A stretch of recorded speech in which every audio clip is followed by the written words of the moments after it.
Raw Hogan for the Boxing Voice. I'm delighted to be here with English Super Welterweight Champion Sam Gilley.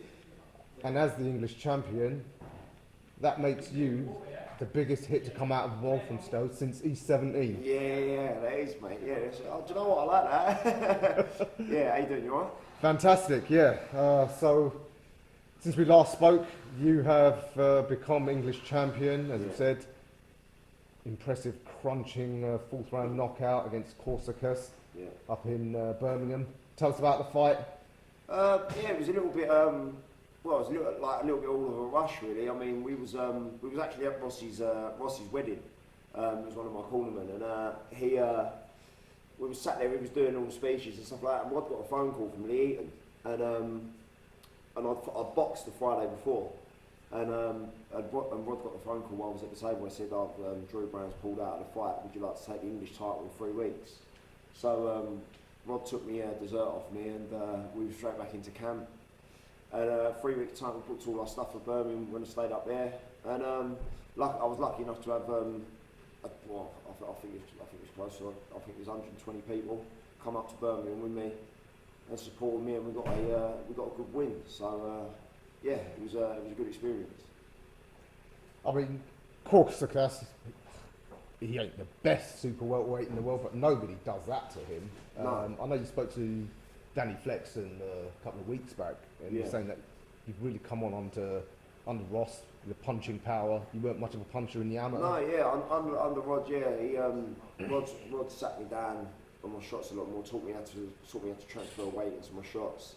And the pros suits me more, as it's like in the amateurs, it always took me a couple of rounds to get going. By the time we got going, the fight was finished. So the pro style, the longer distance fight suited me down to the ground. But yeah, Rod's definitely taught me how to put the weight in my shots a lot more. But yeah, Corsica's, he's a solid fighter. I mean, unless you're top level, you don't beat, like Denton Vassell lost to him. He got knocked out by him.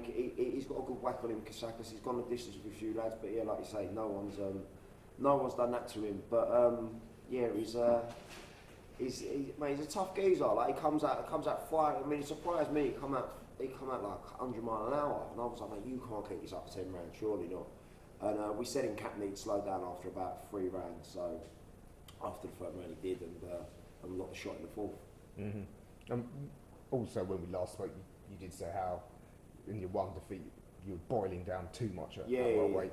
Really comfortable now at super welterweight? Yeah, I mean, I'm laughing and joking in camp. I mean, playing golf every week. I mean, when I was doing welter, there was no way there was a chance of me doing that in training. I'm feeling amazing, and for the Lighty and the Corsica's fight, both times didn't even feel like I'd done a weight cut. So, and I feel like I can get the best out of myself in the ring. So, I mean, I felt good at welterweight up until the Curtis Felix fight, and I mean, the 18 months out in lockdown, and then the fight against Danny Ball, that's just one time too many for me. But yeah, but this is so much better.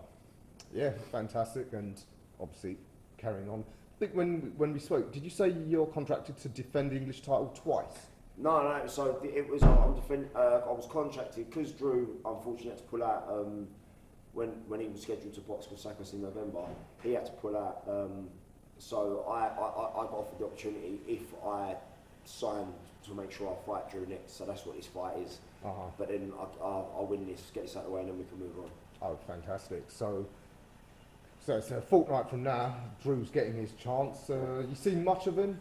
I've seen bits of him. I like to have a little look. I like to have a little study, but there's not really much of him to watch. I mean, he's not really had a competitive fight. He boxed 3 times in one night, so he's pretty much he's had he's only ever been out 9 times. So yeah, then it's not a great deal to watch of him. He's done 3 rounders, 4 rounders, and 1 6-rounder. So Confidence. I believe the best version of me beats any version of him. So I've just got to make sure I'm in tip-top condition, and I believe I come out with a win. It's fair to say he's still quite a level below you, because he's not been past 6 rounds yet, has he? No, he's not been past 6 rounds. He's only knocked 1 person out. But listen, we've got to prepare for the best Drew Brown, where he's not had these fights. So you can see he's a bit of an unknown. unknown quantity. Do you know what I mean? So you got to be respectful of these people that are boxing at these levels. Someone obviously believes in him to give him this opportunity. So you've got to you've got to be respectful, but at the same time there is levels to this game, and I do believe I am a level above. And now that you've got a big KO under your belt, you're going to be looking to be a bit of a KO artist. Do you know what? I say the typical every time. No, you can't go looking for it, but I always seem to end up. And I'm always in exciting fights. I'm always looking to be exciting, go for big punches and KOs and stuff. So, I mean, I can sit here and say that I'm not going to go for it, but of course I am. Yeah. Well, as you know, if you want to get big in this game, you can either talk a load of shit, but you're a gentleman. I don't think you're going to do much of that. No. Or you can have a I'd rather be entertaining in the ring rather than sitting here chatting. Do you know what I mean? So, but yeah, I mean, the main thing is you've got to put bums on seats and you've got to be entertaining to do that. So, and that's something I believe I do. So, yeah, and I'll have another big performance for you all on April 15th. I look forward to it. I mean, I'm sure you know, as a fighter, you don't want to look past things, but I have to ask about the division overall. It is a really exciting division. There's so many names. On the same card, I believe there's a kid making his comeback, Dean Richardson. Yes. Big puncher. Is he being lined up as a potential opponent? Yeah, I mean, he was Southern Area champion. I think I don't know if he's vacated that name. He must do if he's because I see him shout something out about me a couple of months ago. He wants the English title. But Dean's a nice lad. Spoke to him on a few occasions. Met him at a couple of shows. But listen, we're in the game for the same reason, and if we're in each other's way, then we're going to fight. But until that happens, I've got to focus on Drew Brown. If he's in the way for a British title or something like that, then I'll beat him as well. I love it. I don't know if you saw a couple of the names in the division over the weekend. Obviously, Williamson. Oh mate, what a fight! No, what a fight! I mean, right, yeah. Do you know what? I'm a boxing fan as well. So, like taking my head out of like these boys were in my division sort of thing. I sat there on the edge of my seat and mate, Mason Cartwright, first 12 rounder. I know Mason as well. He's a lovely lad, and what a show they both put on. I mean, I think the scorecards on two of them were absolutely disgusting. I mean, for Mason to go and put on a show like that and then to not even be given a fair shake with the judges, I think it's fucking bullshit, to be fair. And it also makes you think like what's the point? Like you're taking fights against someone who's a high level opponent in Troy Williamson, who's knocking everybody out. And I mean, to be fair, I think it's a 140, 130. I thought that was fair either way. I thought that was fair. But the other cards, just like, what is the before you even got in the ring, you've lost on two cards. Mm-hmm. So and Troy's a tough lad. It's going to be like Mason had him on the floor, couldn't get him out of there. It's going to be hard to knock Troy out. So if you can't really knock him out and you're down on two cards before you've even had the fight, what's the fucking point? Yeah, it can be soul destroying. I mean, I don't think people realise the blood and sweat you guys are putting into a training camp. Yeah. And if you haven't got major backing, some of these guys, as I'm sure you know, it's I costing mean, listen, I mean, everyone, you got to shoot for the stars sometimes, but and I mean, they put on a great fight. It's entertaining. I'm sure Mason's going to get his chance again when Troy moves on. So that's always the price. But you do feel sorry for these lads. Do you know what I mean? Like Jack Carroll the other week, it's been happening too much lately, and you do just think like even if you do go like Jack Carroll went in and won the fight, but it wasn't given to him. Mm-hmm. Like and the cards were it's not even like they're getting beat by 1.2, like, and you're like these are massive wide cards that have been given when every other fan in the building has seen the fight and on telly has seen the fight a completely different way. So, but it is what it is, mate. I know you're still in the game, so you've got to be careful about what you say. You don't want to get into trouble yet. No. Yeah, I mean, but Mason, I guess, is potential great opponent for you. I mean, mate, they all are. They all are at the end of the day. I've just got to keep winning, and like we all want the same things, don't we? We all want to achieve. We all want to put food on the table for our families and stuff. So if we have to fight each other, we have to fight each other. That's the name of the game. But I want the British title next. If Troy moves on, Mason's going to get his chance again. So that's obviously a fight that we'd love. Mm-hmm. Do you know what I mean? But again, it all comes down to April 15th. If I don't do my job April 15th, then I don't get these opportunities to change my life. Sure. And there was another super welterweight, Joe Pigford. Don't know if you saw him. God, mate, that geezer can whack, can't he? I was ringside and seeing it up close. Yeah, mate. But again, like that's what I mean. Domestically, there's so many names around the divisions, but I mean, I don't really understand it. Really. I mean, I think Joe's had 16, 17 fights, and he's pretty much sparked every single one of them out. But he's ranked quite low in the division. I don't know whether that's because of the quality of opposition he's fought, but I think it's time that he steps up now. I mean, if I win this and vacate and go and fight Mason, Joe Pickford versus Dean Richardson. I think that's a good fight. Any of you promoters watching? Yeah, when I finish boxing, if you need I did actually comment on Boxer's it. Instagram. I said, yeah, put them 2 punches in. But yeah, mate. I mean, I'll buy a ticket for that. But yeah, I mean, that's a great fight. And then me and Mason can fight for the British. Troy can go under European. I mean, it all makes sense. So, but again, it all makes sense only if I win on April 15th. So I've got to go and do my job. Absolutely. I mean, you look at the world scene. A huge fight for the undisputed Charlo Castaño, the rematch. Yeah. How do you see that going? I think at the top of the tree, Charlo's gonna. I think Charlo's top boy, I think. But I don't see many people like you. Haven't got your Spence, your Crawford. You ain't got that Golovkin, Canelo. You ain't got that sort of kingpin at the top of this division yet. So. I mean, if they let me, I'd love to be it. No, but no, we need that sort of standout star, I think. And I mean, there's talk of Spence coming up. Danny Garcia's just moved up. I mean, Kell Brook wants a good fight up at world level, but I think he can only do super well. So there's that sort of spot around there. And like, I can't see Charlo being that superstar. Do you know what I mean? So, I mean, that spot in this division is open. So at world level, it's exciting as well. Is it fair to say an undisputed champ can sometimes actually open things up, although you wouldn't think so? But because especially if Charlo wins, because there aren't the big money fights at super welterweight at the world level, he might just vacate, move up, and then that'll open opportunities for everyone. I mean, you got to be patient in this sport, ain't you? That's why I'm saying about Troy moving on. Troy's 30 years old, so he's going to now want to be getting a move on towards them big money fights. Whereas, like, if you've got a bit of time on your hand, like myself, you can be a little bit more patient with things, and because opportunities will arise. Do you know what I mean? Because Charlo will want a big money fight now. He could go and chase Canelo. He can go and chase Golovkin if he wins out in Japan or China, wherever he's fighting. He is in Japan, yeah. Japan, yeah. But yeah, he can go and chase one of the big boys if someone moves up.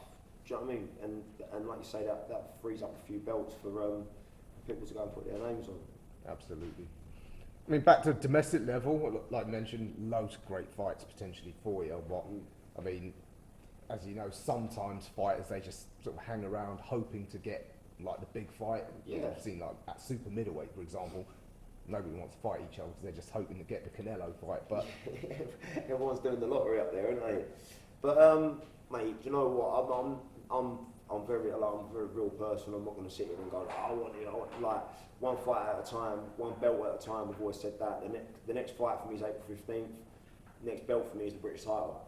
So that is firmly where my ambitions and my aims are at. Once we get them, get the fight out of the way and get that title, then the ambitions move up to the European. Once you get that, then the ambition for me move up to world level.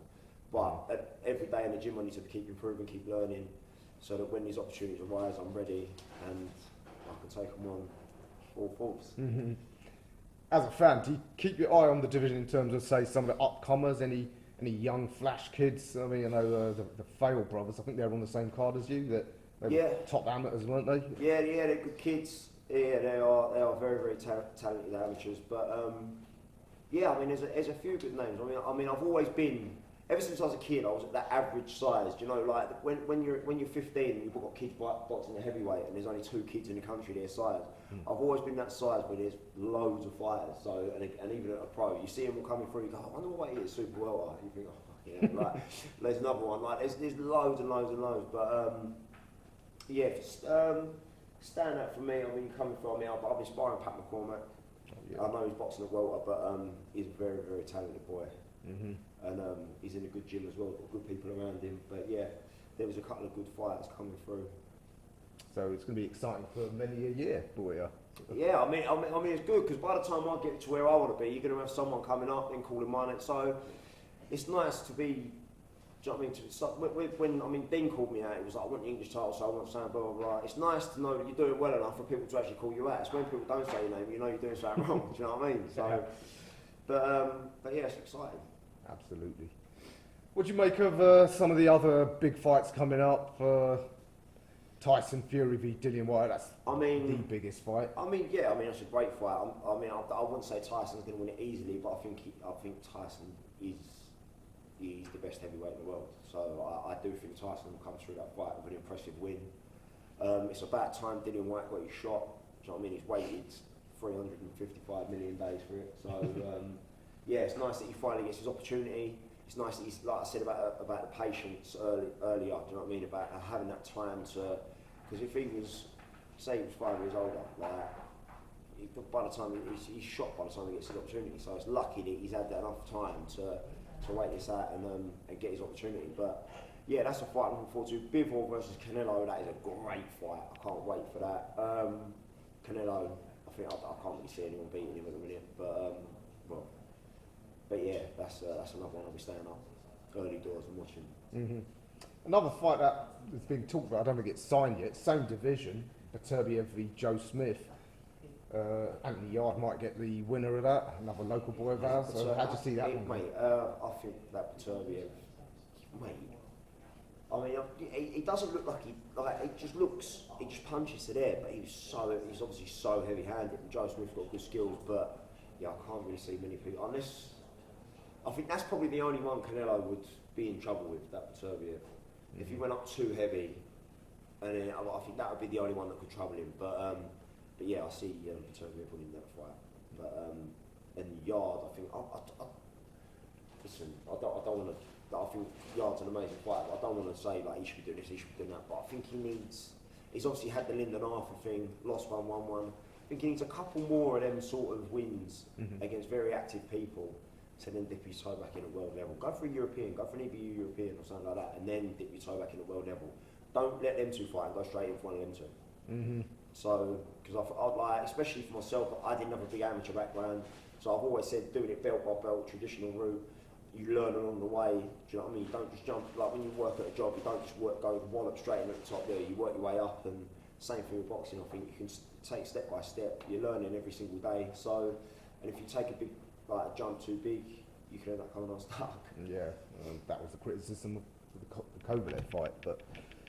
Other light heavyweight fight domestically, Buatsi v Richards. Oh mate, that's a fight and a half. Yeah, you're pulling out some belters in a minute. Yeah, I mean Craig, I know personally, I got sparred that match with quite a lot. Proper nice geezer, and but I didn't realise how big Buatsi was. Mm-hmm. I mean, I was talking to Craig and I'm looking up like that. He's massive, and I don't know whether he had big shoes on or what, but he's taller than Craig. I was like, I think a lot of people were quite surprised how tall Buatsi is. So, what date's that? What date's that fight? That is on the 21st of May. It clashes with the Zach Parker Andrade fight. 21st of May. Oh, I'm going to try and go to that then. I'm going to try and get some tickets for that. Craig, if you're watching, I want some tickets. But no, that's another great fight. And yeah, I'll try and go to that because it's only O2 minutes. So O2, yeah. That's a great fight. And Matchroom always put on good undercards as well. Yeah, absolutely. I suppose the other big fight being talked about is, again, Joshua v Usyk. I mean, I spoke to a lot of people. Some people say, yeah, you just need to use your size and strength. I think, yeah, is it that easy against such a skilled operator? I mean, I was at the first fight, and I mean, I was adamant that Usyk couldn't put that size on and then dance around for 12 rounds like he did. Like, I thought his legs will slow down, and they just never slowed down. So, like, it was a bit like Mayweather. You can't beat what you can't hit. Mm-hmm. If you can't hit Usyk and he's gliding around, he's changing his angles, it's going to be very, very hard for Joshua to impose his size on something that isn't there. So, I mean, unless they've got something completely out of the ordinary that like, listen, Joshua believes he can do it. Who's to bet against a two-time world heavyweight champion? But I think Usyk's very, very special. I think the only way Usyk gets beat is Fury, because Fury is just that humongous geezer who can also float around on his feet, southpaw, orthodox, for 12 rounds. So we'll see. It's another great fight. Yeah.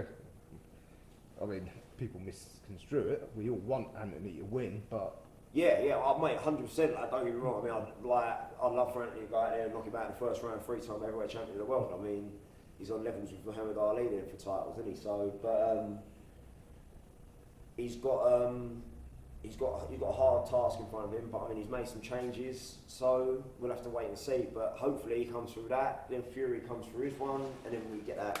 We get that big one where tickets will be like gold dust. But hopefully, we'll get to see that. Yeah, hopefully I'll get my press pass for that. Yeah, I might buy a camera for that as well, try and get mine. All right. Okay. So I mean, for the year, the rest of this year, as a fan, tell me 3 fights that you really want to see. We just spoke about most of them, to be fair. But AJ Fury. Yeah, AJ Fury. I'd like to see. I think we're going to get Canelo Golovkin again. I mean, both of their fights they stood with their front foot pretty much touching for 24 rounds now, just went at it, and I can't wait to see that again. I think Golovkin's getting a bit old now, but I'll still sit and watch that. And one last one. Who do I want to see? I'd like to see Jack Catterall get his rematch. I'd like to see Jack Catterall get his shot again. Like, whether it's against Josh Taylor or whether it's against another for a vacant world title. I see someone say he should be able to fight for the undisputed title again against somebody else if Josh does vacate. But yeah, I'd like to see Jack get his shot again. Yeah, I think most fans would think he does deserve that. Yeah. What a fighter he is.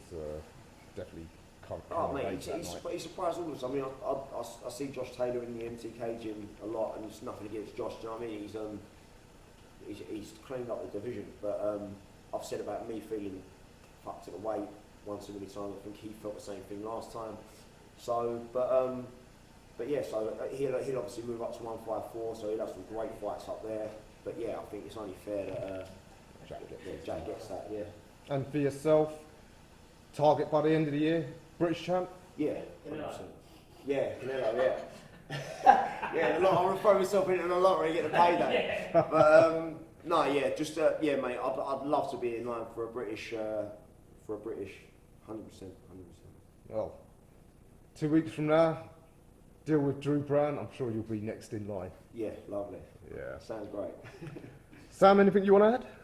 No, yeah, just thank you to yourself for coming down. Thank you to my sponsors for always helping me out, and thank you to everyone who's bought tickets so far. And I will see you all on April 15th.